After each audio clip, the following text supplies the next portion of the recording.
Good day, everyone. I'm going to discuss the homework assignment for Microsoft Word. You'll see it in week number 3 in the Moodle page. You'll see under, let me open it for you. It is under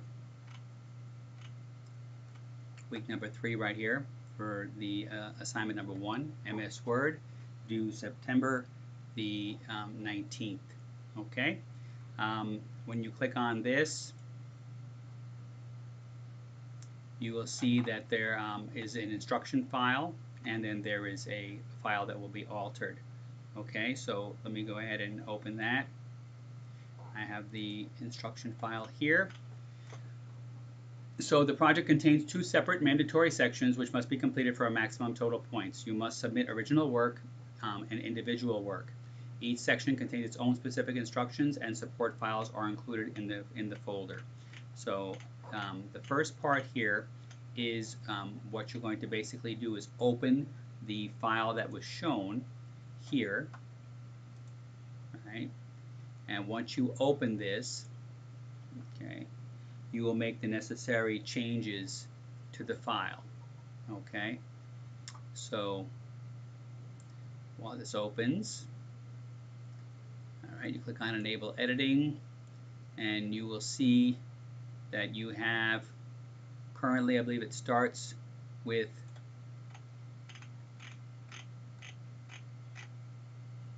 two pages roughly of text. Okay, and then what you are going to do is you're going to go through the instructions and make the necessary changes. So the first thing it says is you're going to go into the and format the provided document as a newsletter or a bulletin. Right? So now if you want to use one of the formats that are already there, just remember that a template is much harder to change, and you're going to have to make quite a few changes to it if you look at the rest of the instructions. So it's better off if you go online, use one of the search engines that's out there, and look at some samples of how a newsletter or a bulletin is formatted, and then you would basically make it look like that. You will need to have, for the page layout, you will adjust the margins as necessary to fit your content, and you must use anything other than the default margins. So we all know that when you open up a Word document, that the default margins are 1 inch by 1 inch all the way around. So if you leave them anywhere at 1 inch all the way around, you will not get any of the points. Okay? Use the appropriate page breaks throughout the document where necessary. So you'll be inserting page breaks, for example, at the end of any page or at the end of any formatted section, you would be inserting page breaks.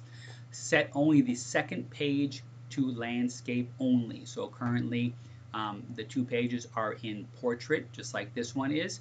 You must set the second page, only the second page, to landscape only. The cover page, you will insert a cover page to include your name, your ID number, which is your student ID number, your course name, your date, and you will customize it by including smart art, right? So you will insert smart art, not clip art, not pictures, but smart art, right? Page numbers and footers. Insert page numbers on all pages except for the cover page, and they all must be in the header. Remember, the header is at the top of the page. You can choose left, right, or center, but you must put the numbers in the header, and they will not be on the cover page. The rest of the pages will have them. You will insert footers on all of the pages except for the cover page and the last page, to include your name and CMPS 1014. That'll be in the footer section. Okay. A table. You will add a table that has 7 columns and 3 rows. You will insert the names of the 6 districts and the population of each in 2010 and 2020. You must use an official estimate or a projection for the 2020, as no census actually took place.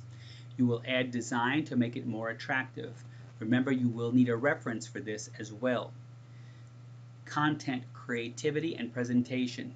You will use your creativity to make the document more visibly appealing, and you will make use of themes and styles, right? So you remember, you have to go and look at your styles and your themes on the design page, right, to change how it looks. You will insert 3 images relative to the article content. So you'll have to read the article and put images where you can find something that will match the content in locations you see fit. You will give each picture a caption. That does not mean that you type on in the paper anywhere and then put a picture near it. You must use the caption feature, not a text box below the picture, but an actual caption. You're also going to put the references to the pictures in the caption as well, right? Remember, this is supposed to look like a newsletter or bulletin, so that also will be important when you're doing your themes and your style, so you keep that look.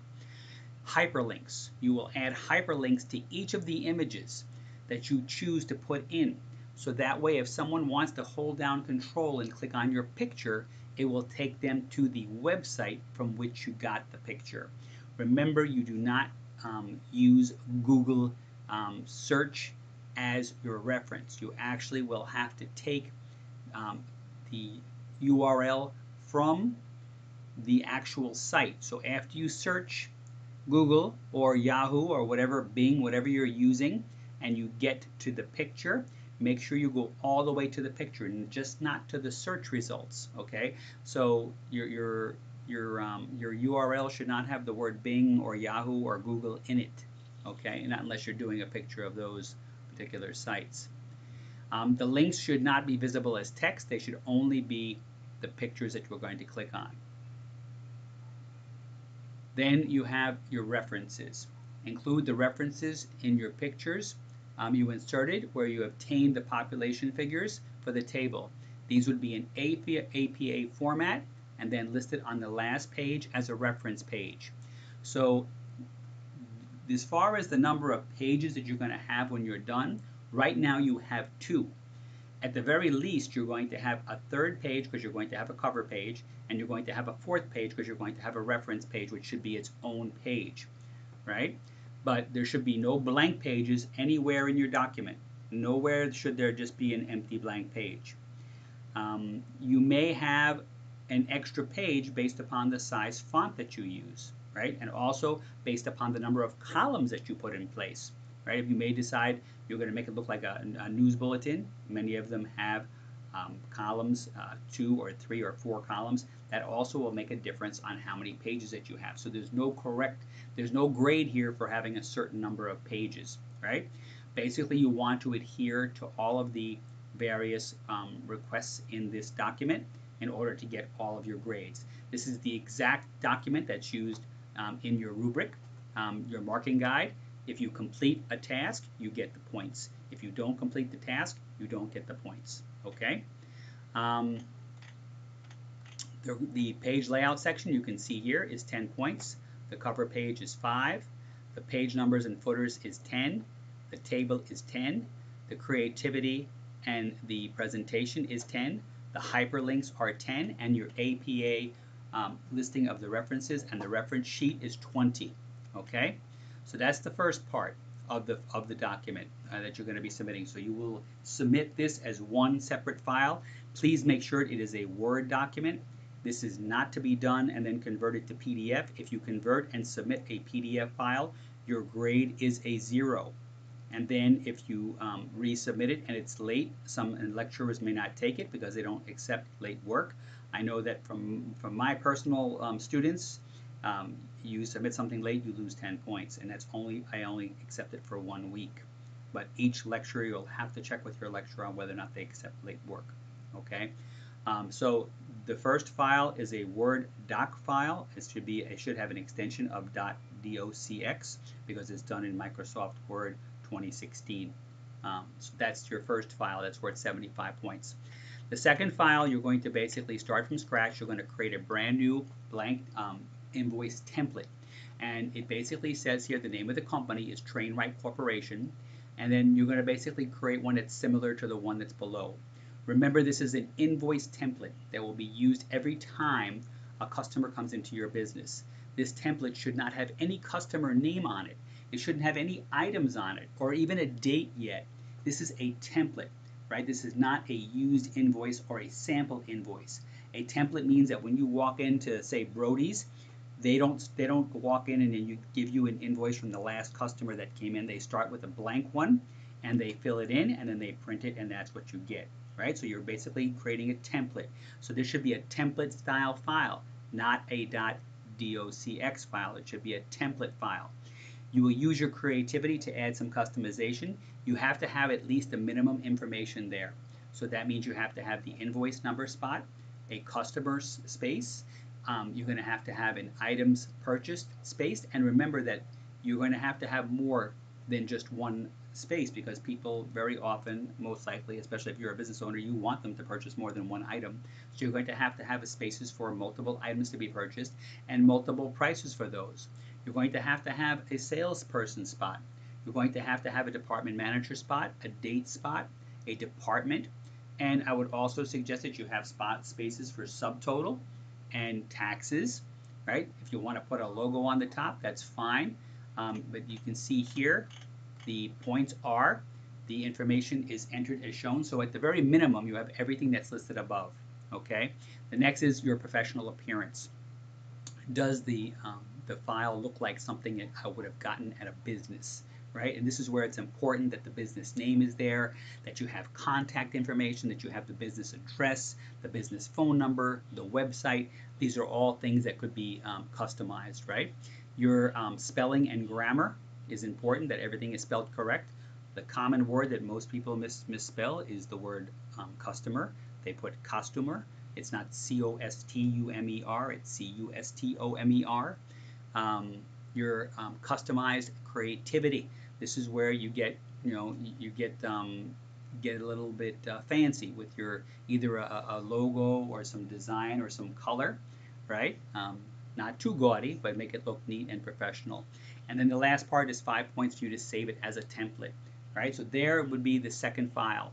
So you will have the two files and you will upload them. You can either zip them together or you can just upload them because this will allow you to add in individual submissions. So you could add two files and put them up, right, like that. After you do that and you submit it, once everyone has submitted and the date has passed, then your lecturers will grade your work and you'll be able to come back into the same spot and you'll be able to see your grade and see your marking guide and see where you got points and where you did not, right? And then typically the week after all the submissions are in and even the late submissions and they're graded, your lecturer will typically provide you with generalized feedback during the class, the consultation session. And then you could always reach out to your lecturer if you're unclear on something. All right, folks, so this is your first assignment. Remember, this counts for 15 points. If you do not do your assignments, remember the two assignments together come out to 30 points. That means you're automatically starting out with a 70 if you get 100 on everything else, right? So it's important that you do the assignments and you do them on time. You want to get full points. There's only two of them. There's no redos, there's no remakes, there's no overdos or whatever. These are how you're going to get your points. So make sure that you do your assignments completely and thoroughly. Make sure you use these files and these files alone to complete your assignments. If you submit anything that has any sort of look or instructions from a previous assignment that's similar to this, you will get a 0 and you will not be able to redo the assignment. Okay, I can guarantee you that. All right, folks, thank you very much and have a great day.